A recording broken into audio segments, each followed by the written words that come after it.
Efkarının oku kaman üstədir.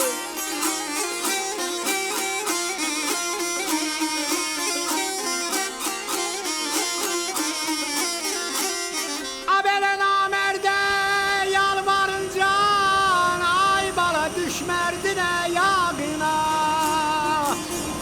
Le colline del Prosecco di Conegliano e Valdobbiadene, che hanno ispirato Danzotto e il Cima da Conegliano, con i loro pendii vitati, con le loro rocche, con i loro castelli, hanno l'ambizione di diventare patrimonio dell'umanità.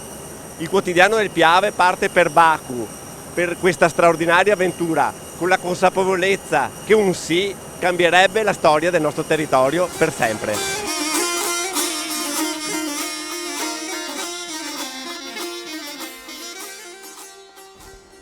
Siamo appena atterrati ad Istanbul, nel più grande aeroporto del mondo.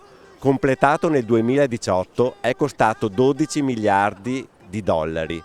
Qui ogni anno transitano 150 milioni di passeggeri ed occupa una superficie di 77 milioni di metri quadri. Sono numeri incredibili di un paese che vuole crescere. Da qui partiremo per Baku. Cebrail kanadına dedi Xudam kerem eyle deryanlar üstədir.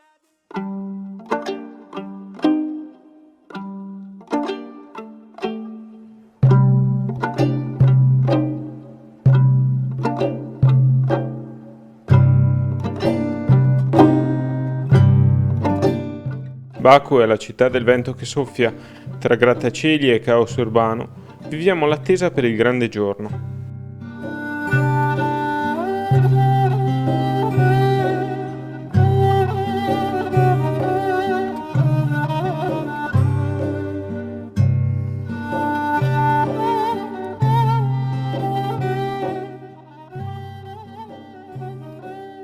Il vento sembra a nostro favore. Ma voi sapete già com'è andata.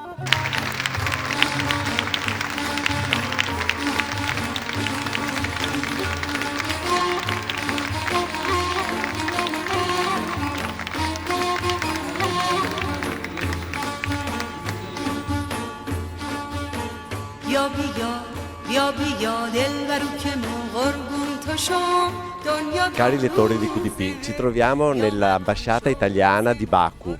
Baku è la capitale dell'Azerbaigian e ha circa 2 milioni di abitanti. È una città bellissima. Qui siamo proprio nel centro storico, la parte medioevale che risale ai persiani. Però c'è anche una Baku zarista, c'è una Baku legata all'Unione Sovietica e c'è una Baku moderna. È una città da scoprire che vi lascerà incantati.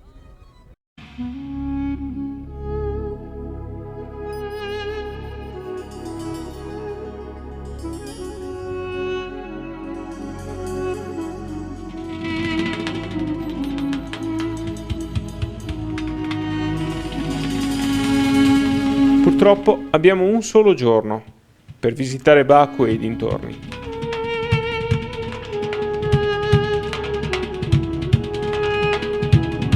Ci troviamo nel sito archeologico di Gobustan, nei pressi di Baku. Qui c'è il primo insediamento che risale a molti anni prima di Cristo.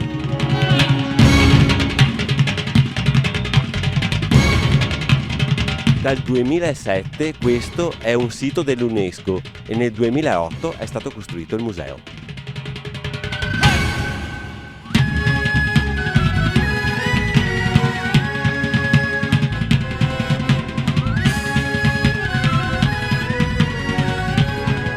La nostra curiosità ci porta in pieno deserto, a pochi chilometri da Baku, a visitare il vulcano di fango.